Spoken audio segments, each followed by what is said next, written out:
ನಾನು ಇಲ್ಲಿ ಇರಕ್ಕೆ ಇಷ್ಟ ಇರ್ತಾ ಇಲ್ಲ. I want to quit from here.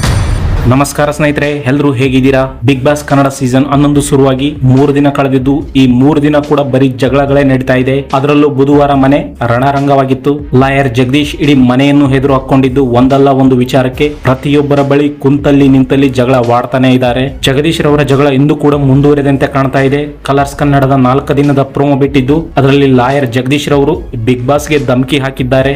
ನನಗೆ ಇಲ್ಲಿ ಇರಲು ಇಷ್ಟ ಆಗುತ್ತಿಲ್ಲ, ನಾನು ಇಲ್ಲಿಂದ ಹೊರಗಡೆ ಹೋಗುತ್ತೇನೆ, ನಾನು ಮನಸ್ಸು ಮಾಡಿದ್ರೆ ಇಲ್ಲಿಗೆ ಹೆಲಿಕಾಪ್ಟರ್ ಕೂಡ ತರಿಸುತ್ತೇನೆ, ಅಷ್ಟು ತಾಕತ್ತಿದೆ. ಹೊರಗಡೆ ನೀವು ಏನೆಲ್ಲ ಮಾಫಿಯಾ ನಡೆಸ್ತಾ ಇದ್ದೀರಾ ಅದೆಲ್ಲ ಎಕ್ಸ್ಪೋಸ್ ಆಗುತ್ತೆ. ಈ ಪ್ರೋಗ್ರಾಮ್ ಹಾಳು ಮಾಡಿಲ್ಲ ಅಂದ್ರೆ ನನ್ನ ಹೆಸರು ಬೇರೆ ಇಡಿ, ಯಾವನು ಕಾಲಿಡಬಾರ್ದು ಇಲ್ಲಿಗೆ.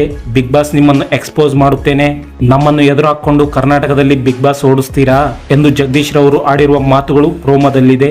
ಬಿಗ್ ಬಾಸ್ ಮನೆಯಲ್ಲಿ 3ನೇ ದಿನ ಎಲಿಮಿನೇಷನ್ ಇಂದ ಪಾರಾಗಲು ನಾಮಿನೇಟ್ ಆಗಿದ್ದ ಸದಸ್ಯರಿಗೆ ಟಾಸ್ಕ್ ನೀಡಲಾಗಿತ್ತು. ಟಾಸ್ಕ್ ನಡೆಯುವ ವೇಳೆ ಉಸ್ತುವಾರಿ ಧನರಾಜ್ ರವರನ್ನು ಜಗದೀಶ್ ರವರು ಬೇಕೆಂದನೆ ಟ್ರಿಗರ್ ಮಾಡಿ ಗಲಾಟೆ ಶುರು ಮಾಡಿಕೊಂಡಿದ್ರು. ಈ ಟುದ್ದ ಇದ್ದಾನೆ, ಇವನು ಕಾಮಿಡಿ ಪೀಸ್ ಎಂದು ಧನರಾಜ್ಗೆ ಜಗದೀಶ್ ಹೇಳಿದ್ರು. ಇದು ಮಾನಸ್ ಅವರಿಗೆ ನೋವುಂಟು ಮಾಡಿದೆ. ಕಾಮಿಡಿ ಪೀಸ್ ಅಂದ್ರೆ ವೇಸ್ಟ್ ಅಲ್ಲ, 100 ಜನರನ್ನು ನಗಿಸ್ತಾರೆ, 1000 ಟೆನ್ಷನ್ ಇರುತ್ತೆ ಎಂದು ಹೇಳ್ತಾರೆ. ಅದಕ್ಕೆ ಜಗದೀಶ್ ರವರು ಏನ್ ಟೆನ್ಷನ್, ನಿನ್ನಾಟ ನಾನು ನೋಡಿದ್ದೀನಿ, ಹೋಗಮ್ಮ, ನೀನ್ ಯಾವ ಸೀಮೆ ಹೆಂಗಸು ಎಂದು ಮತ್ತಷ್ಟು ರೇಗಾಡಿದ್ದಾರೆ. ಜಗದೀಶ್ ರವರ ಯಾವ ಸೀಮೆಯ ಹೆಂಗಸು ಇವಳು ಎಂಬ ಪದವನ್ನು ಕೇಳಿ ಇಡೀ ಮನೆ ಮಂದಿ ಇವರ ವಿರುದ್ಧ ನಿಂತಿದ್ದಾರೆ. ಹೆಂಗಸರಿಗೆ ಗೌರವ ಕೊಡಿ, ಒಂದು ಹೆಂಗಸರಿಗೆ ಸರಿಯಾದ ಮರ್ಯಾದೆ ಕೊಟ್ಟು ಮಾತನಾಡಿ, ಇದು ನಮ್ಮ ಮನೆ, ನಮ್ಮ ಮನೆಯ ಹೆಂಗಸರ ಬಗ್ಗೆ ಮಾತನಾಡಿದ್ರೆ ನಾವು ಮಾತನಾಡ್ತೀವಿ, ನೀವು ಹೆಂಗಸರ ಬಗ್ಗೆ ಮಾತನಾಡಬಾರದು ಎಂದು ಉಗ್ರ ಮಂಜುರವರು ನೇರವಾಗಿ ಹೇಳಿದ್ದಾರೆ. ಅಳ್ತಾ ಇದ್ದ ಮಾನಸಗೆ ಸಹ ಸ್ಪರ್ಧಿಗಳು ಸಮಾಧಾನ ಮಾಡ್ತಾರೆ. ಅವರು ಬೇಕಂತಲೇ ಹೀಗೆಲ್ಲ ಮಾಡ್ತಾ ಇದ್ದಾರೆ, ನೀನು ತಲೆ ಕೆಡಿಸ್ಕೊಳ್ಬೇಡ, ನೀನು ಏನಂತ ನಿನ್ಗೆ ಗೊತ್ತು ಎಂದು ಮಾನಸಗೆ ಸಪೋರ್ಟ್ ಮಾಡ್ತಾರೆ.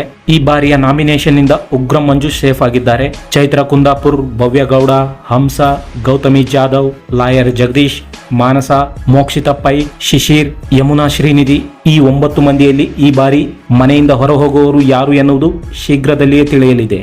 ಬಿಗ್ ಬಾಸ್ಗೆ ಸಂಬಂಧಿಸಿದ ಇದೇ ರೀತಿಯ ಹೊಸ ಅಪ್ಡೇಟ್ಸ್ಗಳಿಗಾಗಿ ದಯವಿಟ್ಟು ನನ್ನ ಚಾನಲ್ ಅನ್ನು ಸಬ್ಸ್ಕ್ರೈಬ್ ಮಾಡಿಕೊಳ್ಳಿ. Thank you for watching.